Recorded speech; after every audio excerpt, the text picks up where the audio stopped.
Yeah, no, thank you, Michelle. That was a wonderful exercise. And yeah, then just in the rest of the course, I mean, you go into the neuroscience, but let's quickly jump to accountability, Yeah.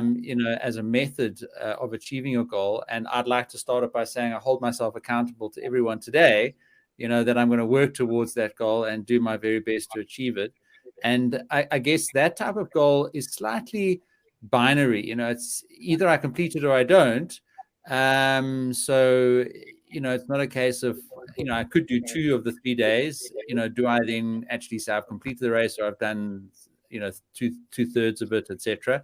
But I'm certainly going to hold myself accountable to everyone to work according to the smarter framework that I presented in the course, if that makes sense. Yeah. Yeah. Michelle, so just accountability, then your thoughts Yeah. then in the context of, and you give a whole section on the neuroscience of goal setting. So do you want to talk about accountability and the importance of that in the context of the neuroscience of goal setting? Yeah. I mean, I think the thing is that we, as human beings, we want to be liked and not disappoint people. I think that's sort of inherent and intrinsic to us. And so the accountability piece is, it might be that you're holding yourself accountable to yourself, but it might also be something that when you're setting a goal, you kind of have somebody that you bring on board as a partner in your journey that is holding you accountable as well. So they perhaps have your best interest at heart. They want to see you succeed as much as you want to succeed. And they kind of are cheerleading you along. And at the same time, you don't want to disappoint them.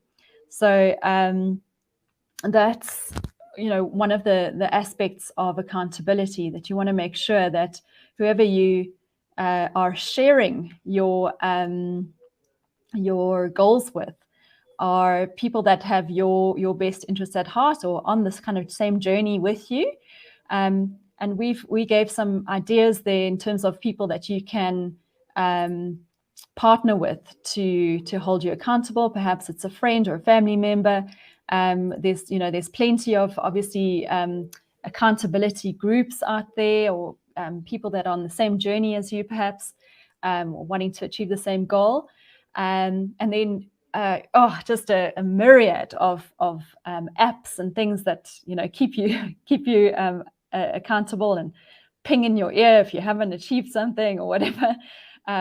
There's lots out there, and then obviously if you want to go that route, to hire somebody as a coach to keep you focused on your goal as well.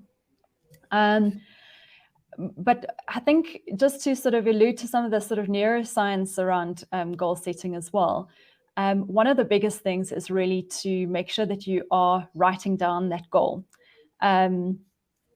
So many people think, that's, it's obvious. It's either obvious or it's like, surely that can't make so much of a difference. But to be honest, it makes a massive difference, and numerous studies have shown that. And it doesn't necessarily need to be, written down in words. It can be a symbol or a picture or something that is representative of your goal, that is placed in highly visual areas that you confronted with it all the time, because it forces you to reevaluate how you're doing against that goal on a continuous basis. So the one thing is that it's very visual and it's in your face, but on the other side, it imprints in your brain as well. And it's like each time you see it, it's a reminder of, it keeps you accountable, basically. Michelle, a couple of thoughts. I've just put a comment there and a link in the chat, is that in the Student Success Coach Facebook group, one of the things that we do, and I've seen people do it quite a lot, and we were talking about social media earlier, and sometimes it is a distraction, but I've certainly tried to use our community in the Facebook group for very powerful effects in helping people get through goals. And most of us in that group are studying either full-time or part-time, often sort of postgraduate level, big writing projects, etc. And people will often put a post up there and say, guys, I commit to writing 500 words on my thesis today. And they put that out there, and then we all comment on that. We encourage them, and then lunchtime I'll say, how are you doing? Have you done 200 words? And we had a fantastic example last year of a lady who had been struggling with demotivation. And she, we call it burning your boats. You put it out there, and then you feel you've made that public commitment like I did earlier. And with the encouragement and the support, what was wonderful to see is then I sort of checked in with her actually at midnight. I asked, and she said she's done 3.5 of the 4 law study modules or whatever, and then she stayed up another hour to finish. But just the boost in confidence and support that she got from being in the Facebook group and sharing. She actually put a picture of the work that she'd done. And there are a number of others that I've seen in the Facebook group. So just on Michelle's point around making your goals visible and holding yourself accountable to them in a trusted community, like Michelle teaches in the course on the slide on the screen there, an option for you to think about is the accountability group of the Student Success Coach Facebook group, which is open to you all, and I moderate. It's closed. It's a safe space. No one is there judging you. There's no supervisors, lecturers. It's completely free and open and trusted. And we actually even have mentors in the Facebook group. There's a mentorship program there that you can check in with. And like Michelle says there, you can either hire a coach, get in touch with Michelle, or pick up one of the mentors that have made themselves available in the Student Success Coach Facebook group.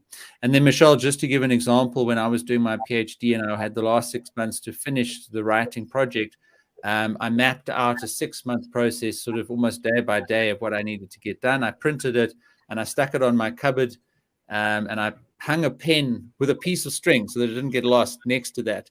And I literally ticked off day by day. And to see those little crosses, and those of you that have done those courses of mine will see that as an example in completing writing projects, but using these principles of accountability and visualization of goal setting as well.